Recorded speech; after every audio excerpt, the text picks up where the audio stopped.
Posthumous existence, our destiny. The following is based on a lecture I gave in 1998. It is concerned with ancient streams of tradition that have flown through the field of mysticism. It is a discussion that continues to this day, and although I've tried to be accurate with my information, it is little more than suggestive, and my words are never going to be enough to do it justice. The earliest records concerning posthumous existence are either those contained in the Epic of Gilgamesh, an ancient Babylonian myth describing an adventure into the underworld, believed to date from the 3rd millennium BC, or the pyramid texts of ancient Egypt, which many Egyptologists believe date from the middle of the 2nd millennium BC. The ancient Babylonians had many names for the underworld, one of which was called Aralu, the land of darkness. It was said to be infested by monsters and wandering souls of the wicked who had not received the last rites of burial on earth.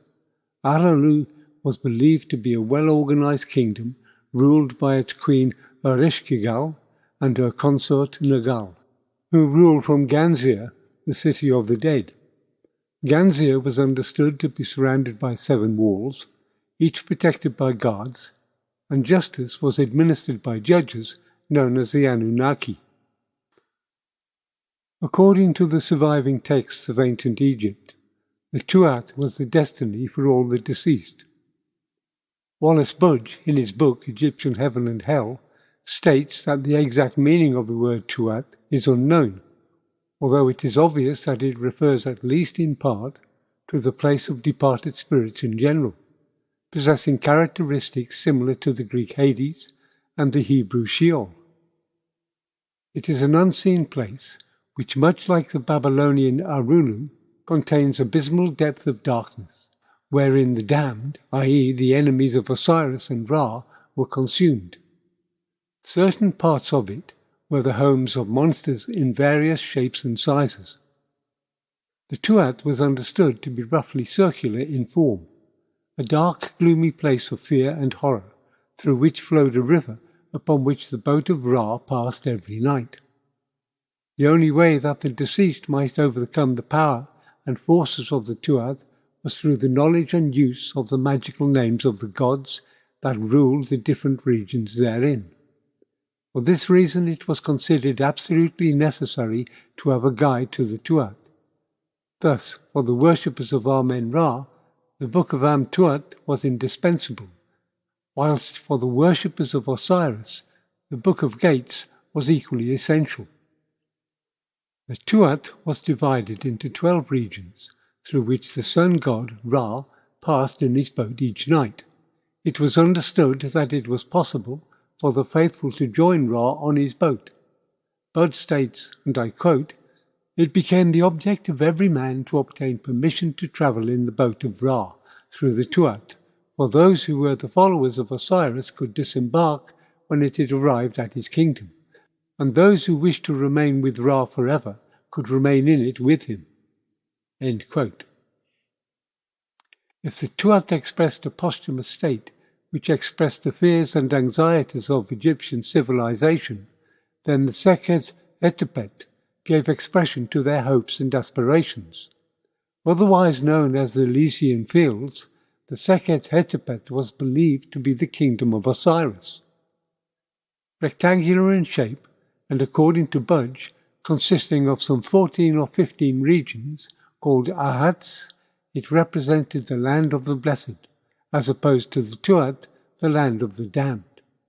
Each region was presided over by a god, and the qualification for entering into each Ahat was not so much a question of living an ethically sound life, but knowledge of the magical formula, figures, and names of the gods who ruled them. One of the regions of Sekhet Hetepet, known as Sekhet Haru, was understood to be the true heaven of every faithful worshipper of Osiris. Sekhet Haru was divided into 7 regions, possibly corresponding to the 7 known planets, each region having a door or gate that was guarded by a gatekeeper, a watcher, and a herald. Here, it was believed, the deceased lived a life of contentment, which was essentially an idealized expression of the agricultural lifestyle of ancient Egyptian civilization. Greek mythology tells how Zeus and his brothers Poseidon and Hades, after defeating their father Kronos, divided his kingdom among themselves. Zeus took the heavens, Poseidon the seas, and Hades took the earth, including that which lay below it. Thus Hades and his consort Persephone ruled the underworld, which took his name, and which the Greeks understood to be the destination of the deceased. It was not considered to be a permanent location, except for the incorrigibly wicked. Hades, which may be translated as meaning invisible or unseen, contains many different regions, which the most terrifying was Tartarus, a place of unimaginable torment and suffering, wherein erring souls were punished. 5 rivers flowed into Hades: the Cocytus, the river of wailing; Lethe, the river of forgetfulness, from which those who were about to be reborn drank to forget their former lives; Periphegeton, a river flaming with fire, in which a great serpent lived; Archeron, the river of woe; and Styx, a poisonous river, across which Charon ferried the deceased. Entrance into Hades was gained by crossing the poisonous river Styx in Charon's boat, then descending into the underworld through a cave which was guarded by the 3-headed dog Cerberus. Herein the deceased were judged by the sons of Zeus, Minos, Rhadamanthus, and Aeacus. Those who were found to be of an indeterminate nature were sent to the Archean lake, which was fed by the river Archeron, wherein they went through a process of purification similar in conception to purgatory, after which they were reborn on earth. Those who were found guilty of curable wickedness were sent to Tartarus for a minimum period of a year, where they suffered until purified and were then reborn. The incurably wicked were doomed to an eternity of suffering in Tartarus. Those fortunate souls who were found to be pure and holy were sent to the Elysian fields, or on rare occasions to the abode of the gods. The Vedic tradition of India teaches that after the body had been consumed by the flames of the funeral pyre, the soul proceeded to the realm of eternal light, where it meets with its ancestors who were thought to be living in joyful festivity with Yama. Yama is understood to be the first man, the Hindu Adam, who it is taught was the first to explore the hidden regions of the invisible and find the way to heaven, a way known as the path of the fathers. He subsequently became known as the king of the dead, and over the course of time became known as the judge of men, who ruled many hells in which the wicked suffer. In his role as judge, Yama determines the future of the deceased by weighing their good and evil deeds on the scales of justice. The virtuous were conveyed to Swarga, the heaven of Indra, while the wicked were driven to the regions of Naraka, hell. Yama was understood to be a king dwelling with his consort Vijaya in the celestial light deep within the sanctuary of heaven. It was believed that he personally, or perhaps one of his stewards, conducted the deceased to his kingdom, where they were given a wonderful home and a life of contentment. It is also believed that other heavens exist, belonging to the different deities of the Hindu pantheon, to which it is possible for the deceased to enter. To the Buddhist, existence is an illusion, and all possible realms of experience, including heavens, hells, and other worlds, are unreal and non-existent except in the samsaric mind perceiving them. The posthumous state is but a continuation under different conditions of human existence resulting from karma. The nature of human existence in this world, or indeed any other world, is determined by antecedent action, and this karmic cycle continues until enlightenment is attained in the realization of the illusory nature of existence. In Tibetan Buddhism, it is taught that existence consists of 4 bardos, the word bardo meaning transition, a juncture denoting the potential for experience. The four bardos are first, the natural bardo, which spans the time between birth and death. Second, the Chikai bardo, consists of the death process and finishes with the last breath. It is thought the deceased then lies in a sleep or trance-like state for 3 to 4 days, unaware that it is separated from the body. It is also known as the painful bardo. Third, the Shongyid bardo, is where the deceased awakens to the realization that death has occurred. In this bardo, the deceased experiences the radiance of the mind manifesting in the form of sound, color, and light. It is also known as the luminous bardo. Fourth and last, the Sidpai bardo, is the intermediate state which lasts until the moment of rebirth, either in the human world or in some other world. It is also known as the karmic bardo. For those who have yet to attain enlightenment, and are therefore still subject to the karmic nature of phenomenal existence, the posthumous state brings the deceased before Dharmaraja, the king of the dead, also known as Yamaraja. Here the good and evil deeds of the deceased, in the form of black and white pebbles, are weighed in the balance. Those who pass the test receive their reward of heaven, whilst devils wait to take those who are condemned away to the hell world. It is understood that a part of the interval spent between incarnations is spent in hell and a part in heaven. Chinese religion is a fusion of influences from 3 sources: Taoism, the oldest and most indigenous of China's religions; Confucianism, which is based upon the teachings of Confucius; and Buddhism, which is thought to have been established in China in the 1st century AD. In the different regions of China, any one of these influences might predominate over the others. However, before the Communist Revolution in 1949, it was commonly believed by most Chinese people that upon death the soul enters a world that is a replica of this world, in which the celestial emperor, Shang-Ti, rules from his celestial palace, surrounded by his ministers and subordinates. These include divine rulers and kings. Shang-Ti, the celestial emperor above, is worshipped on behalf of the people by the Son of Heaven, the terrestrial emperor below, or was before China became a communist state. Numerous judges in the celestial emperor's employ, accompanied by their secretaries and torturers, examine the deceased concerning the things done during their life.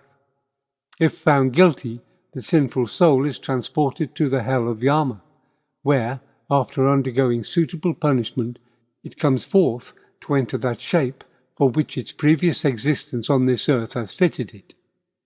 This may be in human form, or that of a beast, bird, fish, or parasite. Those who are found worthy attain the reward of heaven and the company of the ancestors, the veneration of which was a fundamental part of their religious life.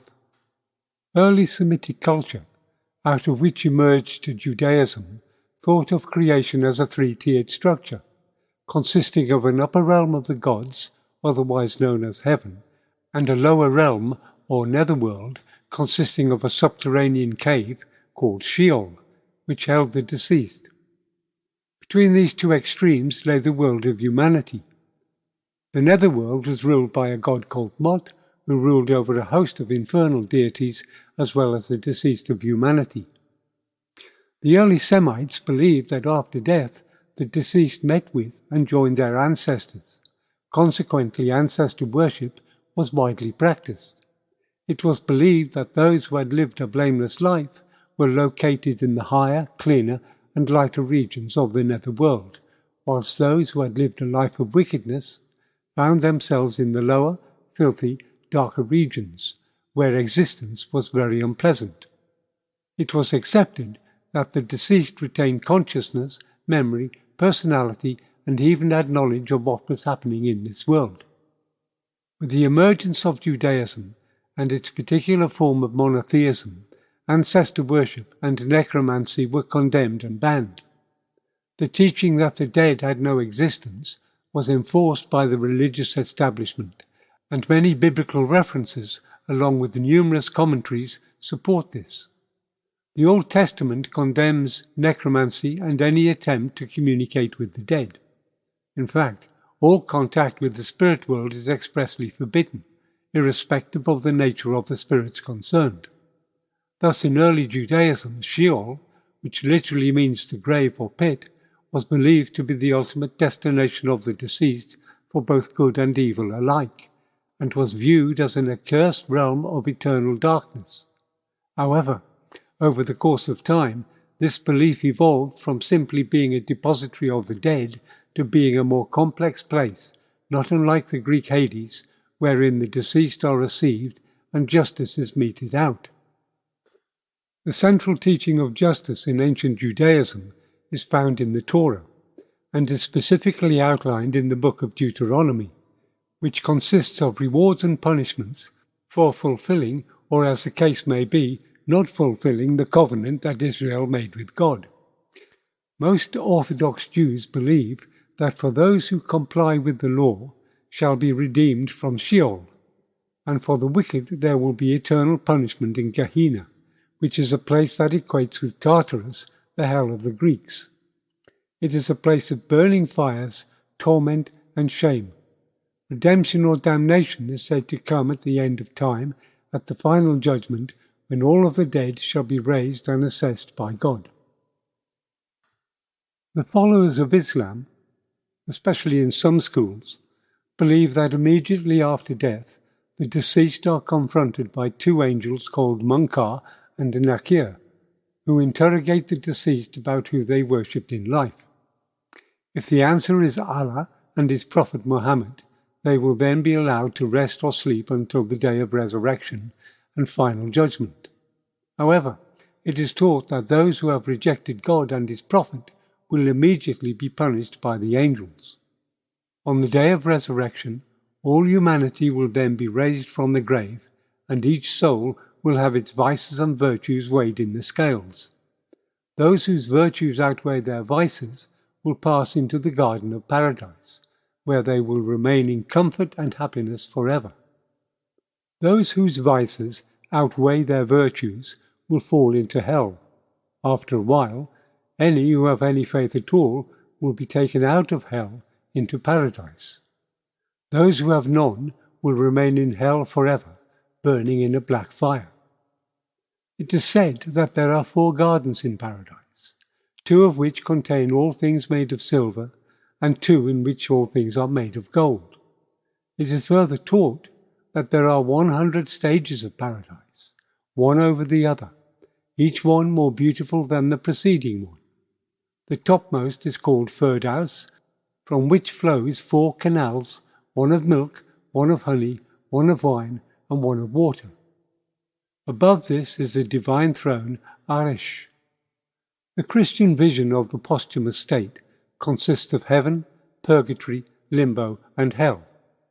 It was traditionally believed that the deceased was sent to one of these destinations by an act of judgment which takes place immediately after death.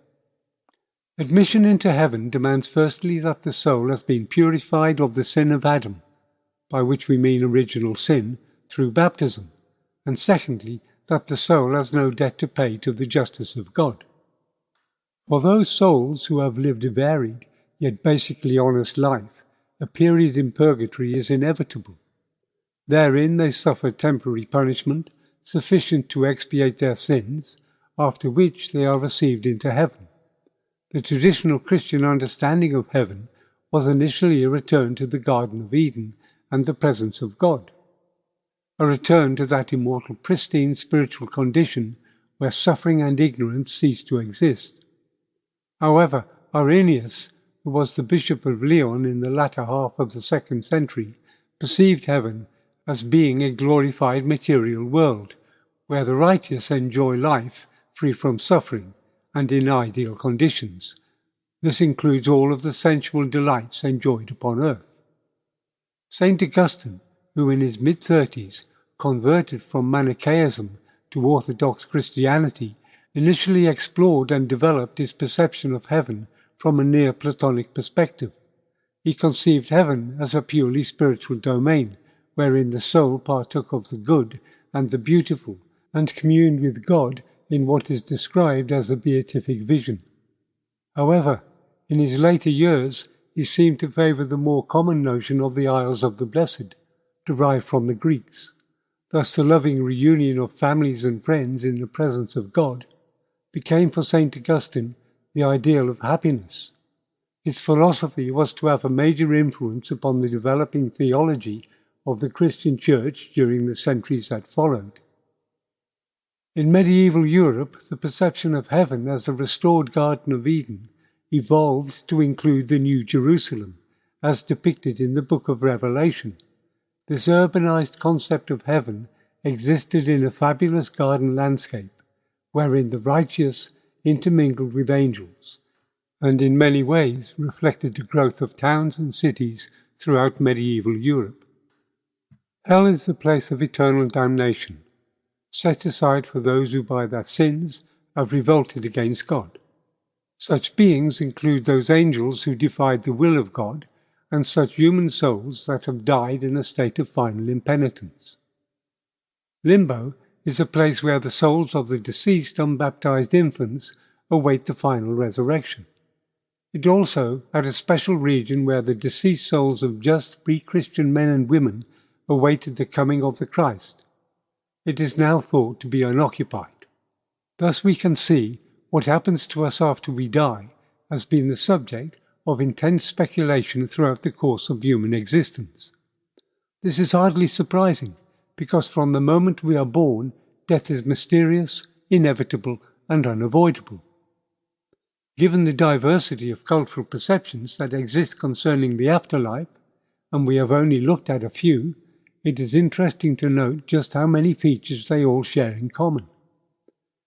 For instance, most of our ancestors recognized some kind of life after death, where a remnant of the deceased survived. This belief is obvious in the surviving texts of Babylon, Egypt, Judea, and ancient Greece, which, among other things, inform us that the posthumous conditions of the deceased were but a poor reflection of life in this world. The Epic of Gilgamesh and Homer's account of Odysseus' adventure into Hades illustrate this clearly. It is also clear that many of our ancestors initially believed the underworld to be the destination for all, regardless of rank or virtue. Thus primitive perceptions of the Babylonian Arulu, of the Egyptian Tuat, of the Greek Hades, and of the Judaic Sheol all seem to concur in portraying posthumous existence as ethically neutral. The concept of posthumous reward and punishment, which ultimately gave rise to the ideas about heaven and hell, emerged at a later date. The teachings concerning reincarnation, which cannot be separated from the doctrine of pre-existence, seem to have first emerged in Egypt. References in the Book of the Dead, the Hermetic Fragments, and the Corpus Hermeticum clearly indicate an accepted tradition concerning reincarnation among the Egyptians. Reincarnation was also widely accepted and taught in various degrees by the Greeks, the Celts of Western Europe, and the people of India. The concept of reincarnation is not obvious in the Vedas, but seems to have first appeared in the Upanishads and might well have migrated to India from Egypt. It is a matter of fact that many variations concerning the nature of reincarnation have, and indeed still do exist. As I understand it, traditional Western European thought largely accepted that life was an evolution of the soul, and that the human state is the pinnacle of achievement in the animal kingdom. Consequently, it was understood that the soul did not generally reincarnate across species. However, legends, especially among the Celts, do speak of souls being transformed into or are able to change into different creatures. This notion is suggestive. Alternatively, the doctrine of reincarnation, which became a central feature of Buddhism as it emerged out of Hinduism, proposed that nothing survives death other than karma. Thus rebirth takes the most suitable form necessary for the expression of karma, regardless of species. Another point of interest is that of ancestor worship. In one form or another, most of the world's religions have practiced a form of ritualized acknowledgement and respect for the deceased. From the earliest times, the popular idea of heaven involved a joyful reunion with families, lovers, and friends. This belief was prevalent in ancient Egypt, Greece, Judea, India, and Northern Europe. It is a view that is still widely accepted today. In many parts of the world, it was traditionally accepted that the ancestors could influence, for better or worse, the affairs of the living.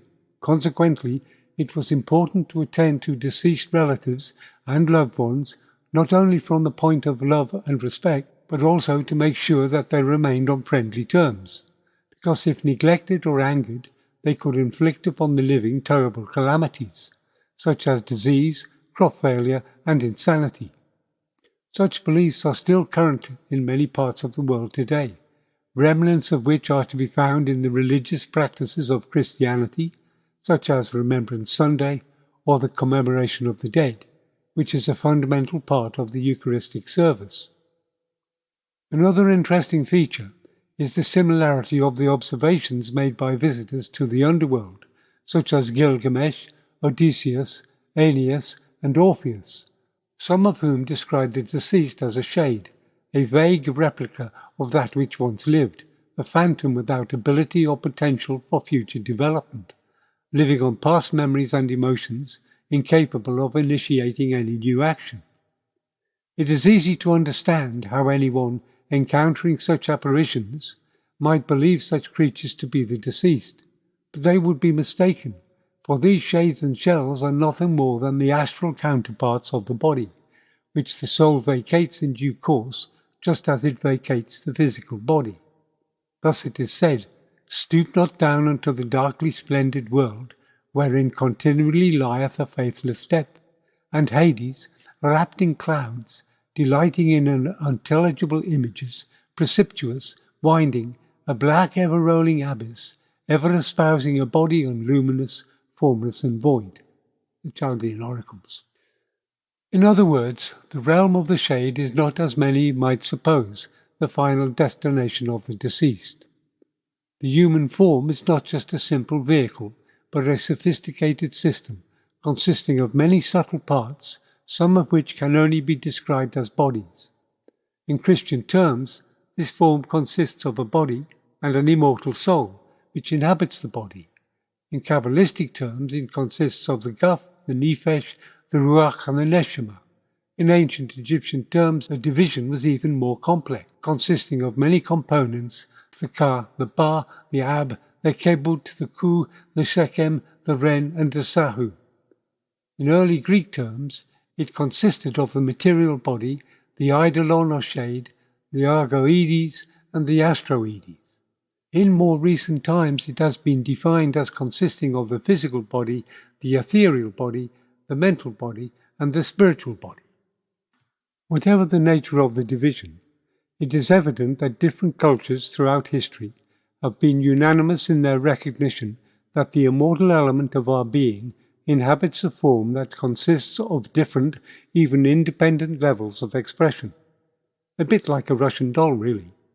What happens posthumously to these different bodies is also evident in the dim perceptions of the human intellect trying to understand and interpret the chemistry of the invisible. And that, regrettably, is through a glass darkly. Such perceptions often take the form of fantastic tales and myths, of which some are real and true, and some are mere delusions. Discerning the true from the false in such matters will always be an issue. This is because the immediacy and intensity of supernatural experiences can be very misleading, as we are inevitably and often uniquely conditioned by our beliefs and preconceptions about the nature of the supernatural world. Thus, we see what we want to see. And even though supernatural experiences may be recorded faithfully, they will frequently be misinterpreted, making true discernment difficult, to say the least. Perhaps the most significant element of all is the universal belief that the soul's posthumous fate is determined by ethics.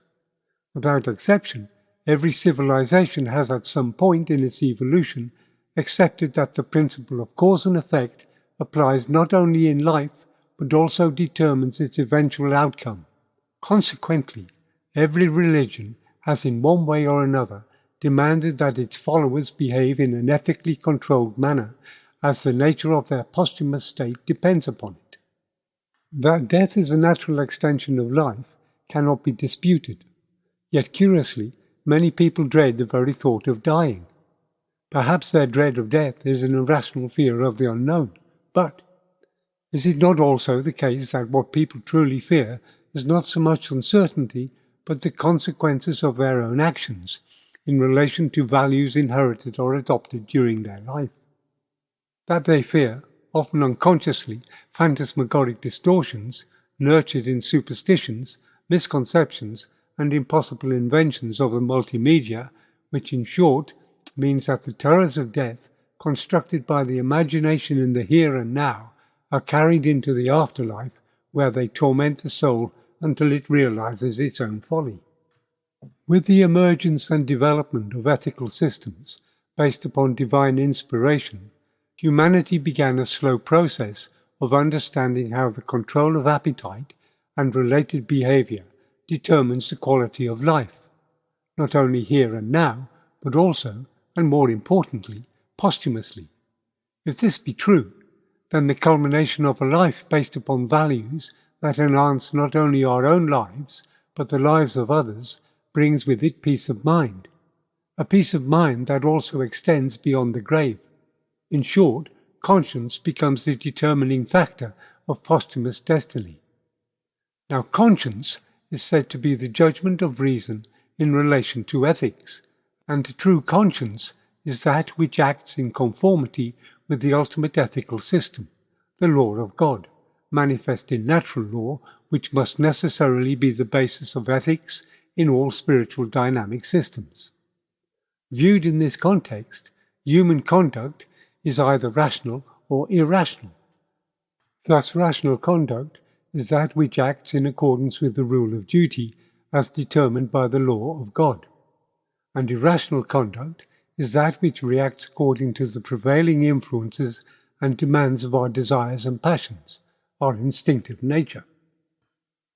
The typical function of conscience is perceived as a constant reminder of errors and misdemeanors, a veritable harpy forever plaguing the unhappy ego as it seeks to indulge its appetites.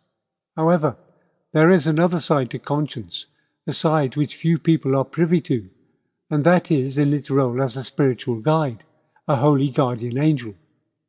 Unfortunately, this aspect of conscience is rarely perceived by humanity, because humankind has yet to evolve beyond the influence of its very own instinctive nature. With the help of the conscience, the soul is able to rise above the conditioning of its cell-level consciousness, to reshape its habitus, and to enter into a harmonious relationship with natural law. Then and only then does the nature of conscience transform itself into what may be poetically yet truthfully described as a guardian angel of light. With the assistance of this infallible guide, the soul overcomes the dark terrors of a fearful afterlife and attains its fulfillment.